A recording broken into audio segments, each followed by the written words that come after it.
अनस की स्टोरी में आपका स्वागत है। आज फिर हम एक नई कहानी लेकर आपके सामने उपस्थित हैं। तो चलिए शुरू करते हैं आज की कहानी।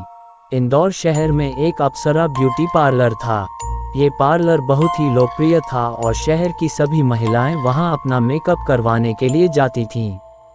पार्लर की मालकिन, जिसका नाम माया था, एक बहुत ही खूबसूरत और आकर्षक महिला थी। वह अपने ग्राहकों को बहुत ही प्यार से और ध्यान से मेकअप करती थी। एक दिन पार्लर में एक नई महिला आई। उसका नाम सोनिया था। सोनिया बहुत ही खूबसूरत थी, लेकिन वह बहुत ही शर्मीली और डरपोक थी। वह पहली बार किसी ब्यूटी पार्लर में आई थी। माया ने सोनिया को बहुत ही प्यार से और ध्यान से मेकअप किया। सोनिया का मेकअप बहुत ही खूबसूरत हुआ। वह खुद को आईने में देखकर बहुत खुश हुई। उसने माया को धन्यवाद दिया और पार्लर से चली गई।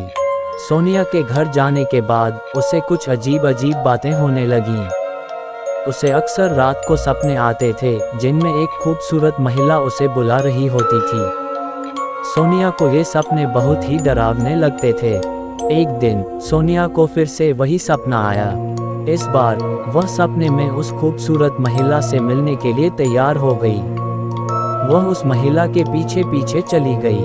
वह महिला सोनिया को एक सुनसान जंगल में ले गई। जंगल में एक छोटा सा झरना था। महिला सोनिया को झरने के पास ले गई और उसे झरने के पानी में डुबकी लगाने के लिए कहा। सोनिया ने महिला की बात मान ली और उसने झरने के पानी में डुबकी लगा ली।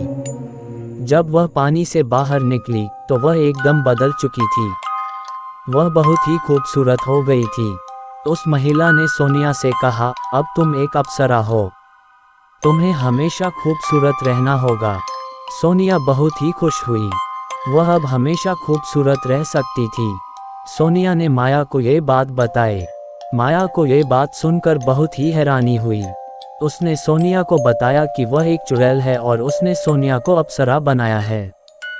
सोनिया को ये बात सुनकर बहुत ही डर लगा। वह माया से कहा, मुझे वापस अपनी पुरानी जिंदगी में लौटना है।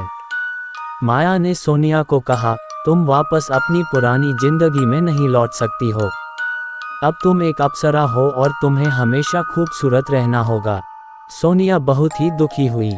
वह अब अपनी पुरानी जिंदगी में वापस नहीं जा सकती थी। सोनिया ने माया से कहा, मुझे कोई रास्ता बताओ जिससे मैं अपनी पुरानी जिंदगी में वापस जा सकूं। माया ने सोनिया को एक रास्ता बताया। उसने सोनिया को बताया कि उसे एक विशेष मंत्र का जाप करना होगा। उस मंत्र का जाप करने से सोनिया अपनी पुरानी जिंदगी में वापस जा सकती थी। सोनिया ने माया से वह मंत्र सीख लिया। उसने रात को चुपके से माया के घर से भागकर जंगल में आ गई। उसने झरने के पास जाकर मंत्र का जाप करना शुरू कर दिया। उसने बहुत देर तक मंत्र का जाप किया। अंत में मंत्र का जाप पूरा हुआ। सोनिया ने अपनी आंखें खोलीं तो वह फिर से अपनी पुरानी जिंदगी में वापस आ गई थी।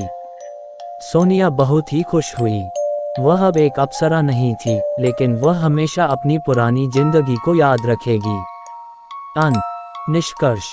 इस कहानी हमें ये सीखना चाहिए, जब भी हम किसी मुसीबत में फंस जाए तो हमें डरना नहीं चाहिए, बल्कि सोच समझकर उस मुसीबत से छुटकारा पाने के लिए कोई न कोई रास्ता ढूंढना चाहिए। अगर आपको वीडियो अच्छी लगी हो तो प्लीज़ वीडियो को लाइक करें और चैनल को भी सब्सक्राइब करके बेल नोटिफिकेशन को ऑल पर प्रेस कर दें। Thanks for your watching.